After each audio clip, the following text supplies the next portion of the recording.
capítulo 19, versículo 25 ao 27, e depois nós leremos também outro texto em Mateus, mas por hora me acompanhem nessa leitura. João capítulo 19, versículos 25 a 27, que diz assim: E junto à cruz de Jesus estava sua mãe e a irmã de sua mãe, Maria, mulher de Clopas, e Maria Madalena.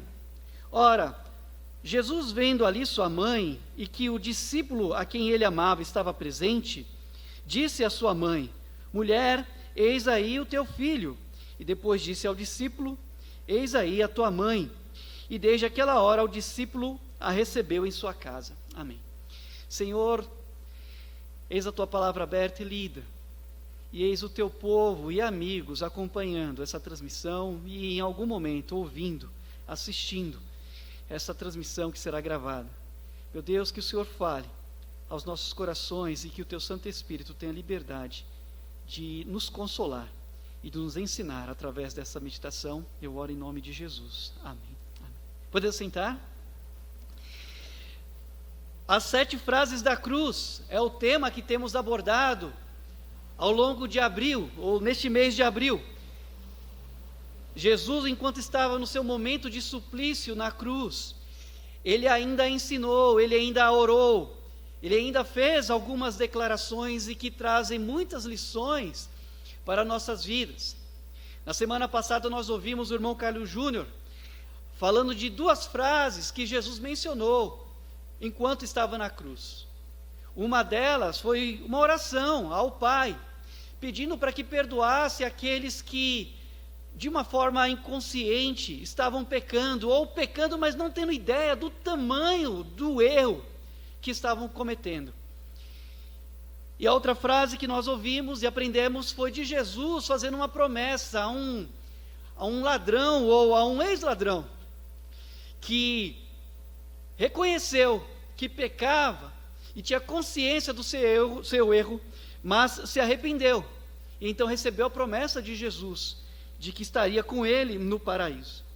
E para a nossa meditação nessa noite, nós vamos a esta frase que Jesus dirigiu, ou essas frases que Jesus dirigiu a Maria e ao discípulo amado, que entendemos ter sido João, o apóstolo. E ele então diz a Maria: Mulher, eis aí o teu filho. E a João: Eis aí a tua mãe. É um consenso entre a maioria dos estudiosos a possibilidade de que naquele instante, naquela época, José, esposo de Maria, já houvesse falecido. E a Bíblia nos deixa claro que poucas pessoas estavam aos pés da cruz ou perto da cruz enquanto Jesus vertia o seu sangue por nós. Mas lá presente estava a sua mãe, humanamente falando, Maria. E isso, claro, era mais do que esperado. Uma mãe, perto do seu filho, chorando e se compadecendo da dor que seu filho sofria. Mas também é verdade que na experiência humana, quando alguém percebe que se aproxima do momento de partir deste mundo, ele intensifica a sua atenção, os seus esforços, os seus interesses para as pessoas que lhe são mais próximas, ou as pessoas que lhe são mais queridas. Geralmente, uma pessoa tenta colocar em ordem a sua casa, quando percebe que está chegando o seu tempo de partir do mundo. A Bíblia cita que Jesus tinha irmãos. Em Mateus, no capítulo 13, versículos 55 e 56, juntamente com Maria, a Bíblia fala de alguns irmãos de Jesus, inclusive cita o nome deles. Mas naquele momento em que Maria precisava ser amparada, a Bíblia não cita que eles estavam juntos. A Bíblia, inclusive, diz que em determinado momento eles não criam em Jesus. João capítulo 7, versículo 5. Depois, Tiago e Judas, por exemplo, vieram a crer no Senhor, mas naquele momento, eles não estavam lá. Porém, Jesus, vendo ali a sua mãe, e olhando próximo da sua cruz, que estava também um discípulo, o discípulo a quem ele amava. Então ele incumbiu aquele discípulo da missão de amparar aquela que foi a sua mãe, humanamente falando. Jesus deixou então instruções a Maria e a João sobre como seria o relacionamento deles dali para frente. E alguns poderiam até dizer que João recebeu um fardo, mas ele na verdade teve um grande privilégio de amparar aquela que Gabriel disse que era a bem-aventurada entre as mulheres, aquela que ouviu de Gabriel que ela era agraciada, e ele recebeu aquela missão e cumpriu. Tudo porque Jesus olhou para quem estava perto da cruz e viu que João estava presente. No momento de dor, no momento em que muitas pessoas fugiram, João, conhecido como o apóstolo do amor, estava presente. Ele não relutou, ele não tratou aquilo como um fardo, mas ele cumpriu aquela tarefa como uma missão que recebeu do Salvador. Jesus não deixou Maria desamparada, e Jesus também não deixou João, que era um discípulo do amor, sem essa missão especial.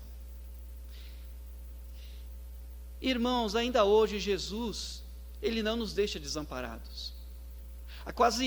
Já fazem quase 2000 anos, a Jesus continua trabalhando de maneira que nós somos amparados em momentos de dores.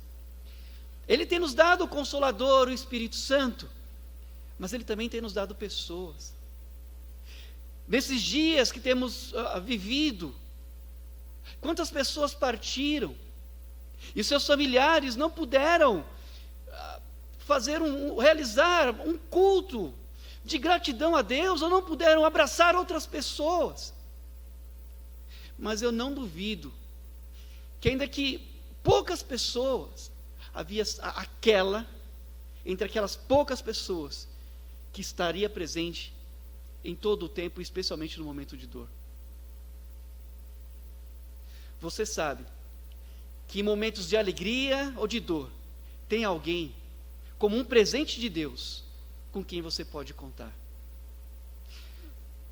E Pedro uma vez perguntou ao Senhor: eis que nós tudo deixamos e te seguimos. E Jesus respondendo, disse: em verdade vos digo que ninguém há que tenha deixado casa, ou irmãos, ou irmãs, ou pai, ou mãe, ou mulher, ou filhos, ou campos, por amor de mim e do Evangelho, que não receba 100 vezes tanto, já neste tempo, em casas, em irmãos e irmãs, e mães e filhos, e campos com perseguições, e no século futuro a vida eterna. Jesus não nos deixa desamparados.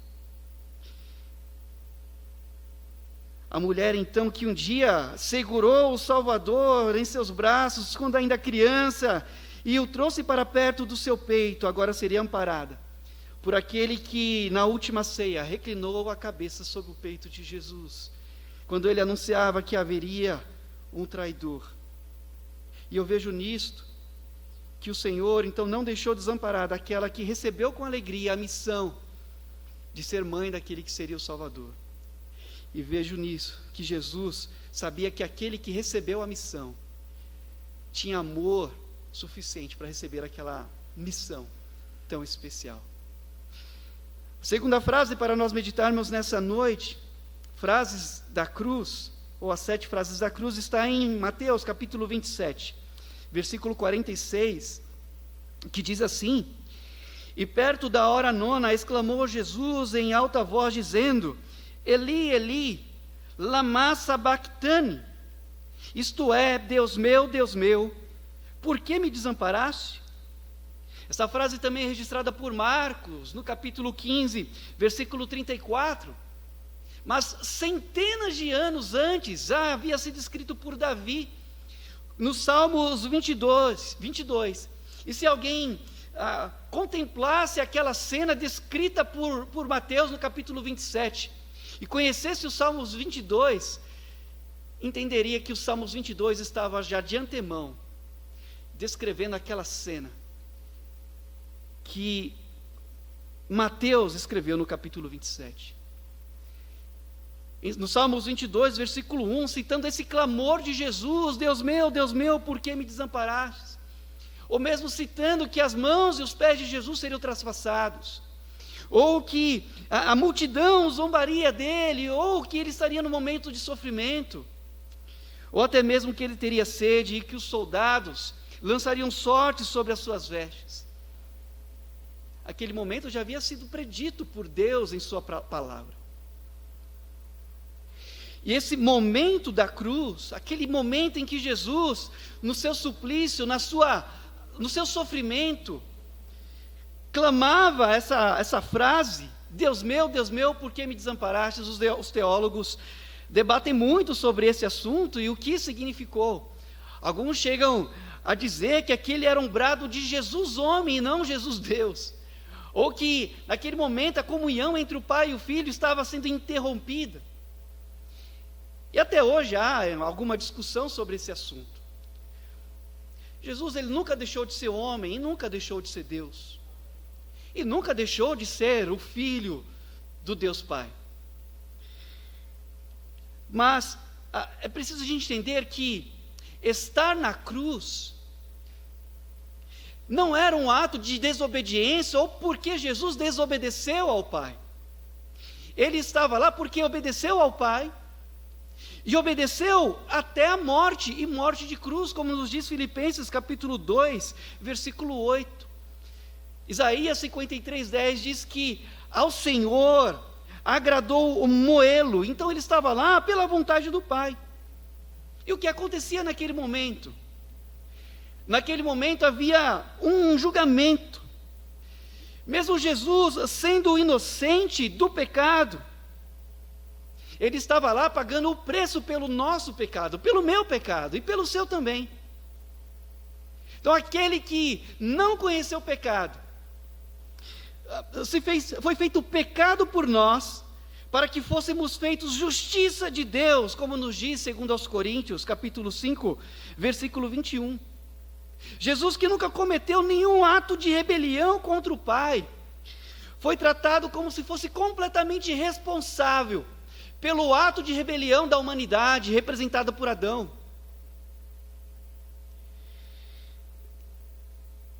Gálatas capítulo 3, versículo 13, diz que ele se fez maldição por nós, para nos resgatar da maldição da lei, porque a Bíblia nos diz que maldito é todo aquele que for pendurado no madeiro. E a Bíblia diz que no momento em que o Senhor estava na cruz, entre meio-dia e as 3 da tarde, o céu se escureceu, e a ira de Deus estava sendo derramada sobre Jesus. Talvez por isso o Senhor Jesus tenha orado no Getsêmani: Senhor, todas as coisas te são possíveis. Oh Pai, todas as coisas te são possíveis, e se for possível, passe de mim este cálice do peso da tua ira sobre mim na cruz. Todavia, não seja como eu quero, mas seja feita a tua vontade. E então, sobre a cruz e debaixo daquela escuridão, Jesus sentiu o derramar da ira de Deus sobre si. Então bradou: Deus meu, por que me desamparaste? Jesus, o aflito e ferido de Deus, tomou sobre si as nossas dores, e o castigo que nos traz a paz estava sobre ele, e por suas pisaduras fomos sarados. Então o que aconteceu na cruz e o que aconteceu no Éden, de alguma forma tem uma conexão, porque lá no Éden, ao pecar, o homem se ausentou da presença de Deus, evitando a presença de Deus por saber que estava exposto diante da santidade do Senhor. Mas na cruz, Jesus estava sendo exposto e sentindo realmente o peso do desamparo de Deus por conta do pecado do homem.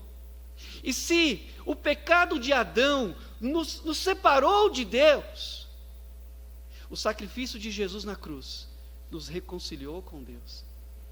E então Ele nos trouxe de volta para o Pai. Ele nos trouxe de volta para o Senhor. E Pedro, citando Jesus como um exemplo a ser seguido, já estou caminhando para o fim dessa meditação, ele cita na primeira carta, no capítulo 2, versículo 21 a 25. Porque para isso sois chamados, pois também Cristo padeceu por nós, deixando-nos o exemplo, para que sigais as suas pisadas, o qual não cometeu pecado, nem na sua boca se achou engano, o qual, quando injuriavam, não injuriava, e quando padecia, não ameaçava, mas entregava-se àquele que julga justamente, levando ele mesmo em seu corpo os nossos pecados sobre o madeiro, para que, mortos para os pecados, pudéssemos viver para a justiça. E pelas suas feridas, diz a palavra de Deus, fostes sarados, porque erais como ovelhas desgarradas, mas agora tendes voltado ao pastor e bispo de vossas almas. Sim, Cristo se entregou, sofrendo sobre si a ira de Deus, para que através dele pudéssemos ser reconciliados com o nosso Criador. Que o Senhor nos abençoe, em nome de Jesus. Amém.